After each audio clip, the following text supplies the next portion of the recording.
আরিফুল ইসলাম মালা, তিনি দীর্ঘদিন ধরে ক্যান্সারে আক্রান্ত। সে অর্থাভাবে তার চিকিৎসা করাতে পারছে না। সে দীর্ঘদিন থেকে ক্যান্সার আক্রান্ত হয়ে একটা ব্যয়বহুল একটি চিকিৎসার জন্য তার মানে চিকিৎসা করাতে গিয়ে হিমশিম খেতে হচ্ছে। সে একজন পরিবারের উপার্জনকারী ছিলেন।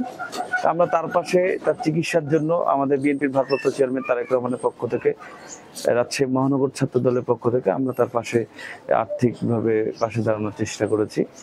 আরিফুল ইসলাম মালা তিনি একজন আর্টিস্ট ছিলেন। তিনি লেখালেখি করেন, দেওয়ালে আর্ট করতেন।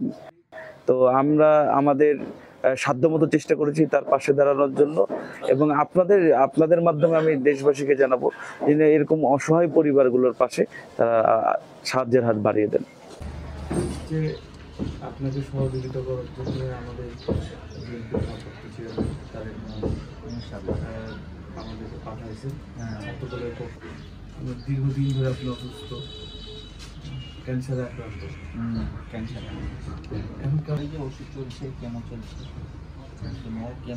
কেমোর জন্য ভালো নয়, শরীর খারাপ, 5-6 দিন থেকে উঠতেই পারিনি। ইনশাল্লাহ আমরা সবসময় পাশে থাকবো। ভাইয়ের সাথে কথা বলে। জি, আমরা দোয়া করি আল্লাহ আপনাকে সুস্থ করে দিই। তারেক রহমান আপনাদের জন্য দোয়া করছেন, আপনার জন্য ইনশাল্লাহ আপনি তাড়াতাড়ি সুস্থ হয়ে যাবেন। আপনারা দোয়া করেন আমার জন্য, আমি আপনাদের জন্য দোয়া করি। আমি অনেক আগে থেকে ভালোবাসি।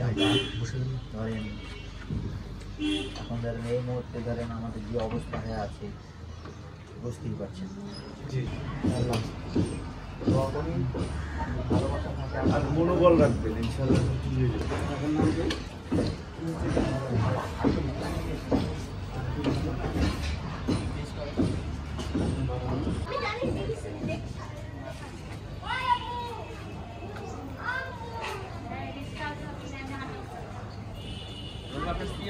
ইয়া নাই না, হোয়াটসঅ্যাপ নাই।